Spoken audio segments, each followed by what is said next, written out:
What's that say? Mystery bag.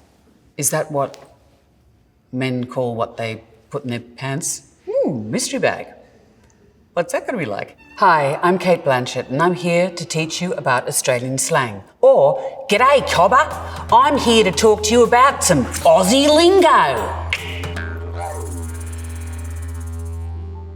Back of Burke, or back of Burke. Back of Burke is bum nowhere. Okay, brekkie, that's what we call breakfast. Dinky die, that means you're okay, cobber.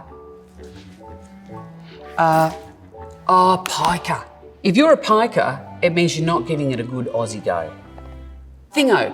You know when you can't remember something, when you've got early onset dementia like I do, you go, where's that mobile thingo? It's a very, very useful word. What's that, Shanky? Oh, I love the word. Shanky means something just is so badly made, like most of the films that I've been in, except for Tár. It's a good one, go see it. Footy. Now this is a really, really important word to know. This is true football. It's not soccer, which is also called football. It's not football. Or what you call American football. That's not a football, that's just like a lemon that you just throw around the thing. This is the real game of football, where people don't wear any pads, they run like the clappers at one another, kind of try to punch one another, jump in the air and catch the ball. That is footy. Love it. Okay, porky. Now, that's often what actresses are called. We're not porky. Porky is like a porky pie or a lie. Now, did you tell a porky? I use it to my kids a lot. No, don't tell porkies.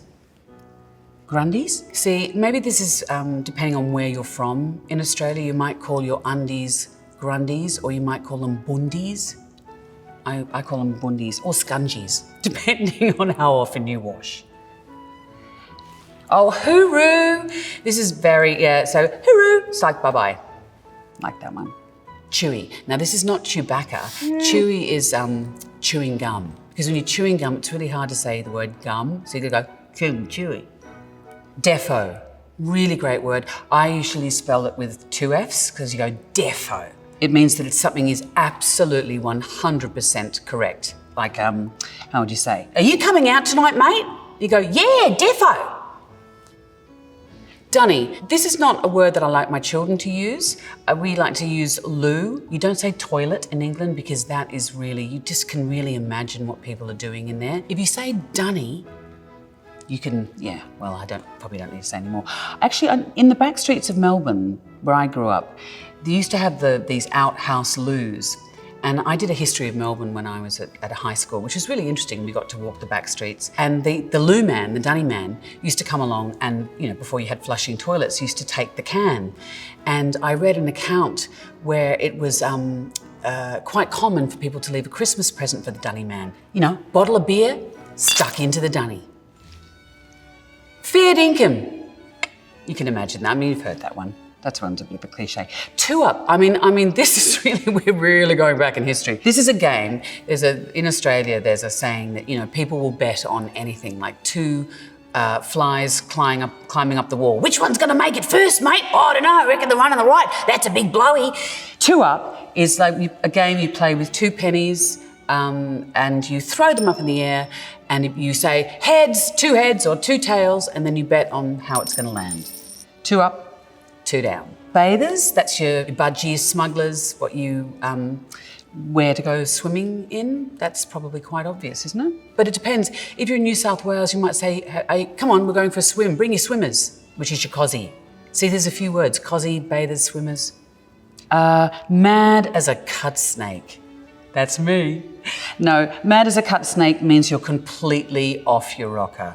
You're insane, basically, but it's kind of said with affection. Oh, he's mad as a cut snake. Milk bar. Oh, look, it's been a great loss. The corner store, our equivalent of the corner store was a milk bar where you could get, 20 cents of sweets. You'd buy your milk, you'd buy your bread. But yeah, now it's just a 7-Eleven. Oldies, that's your folks, that's your mum and dad. Which I guess that's what I am now. Yep. Pash, oh my goodness, this is Kathy let our national treasure, Cate, author, introduced me to this word pash. That's what we also call a tonguey. It's when you really get in there with a big old schmooch that's, you know, often ends up in a love bite. It's a really passionate kiss. Ripper.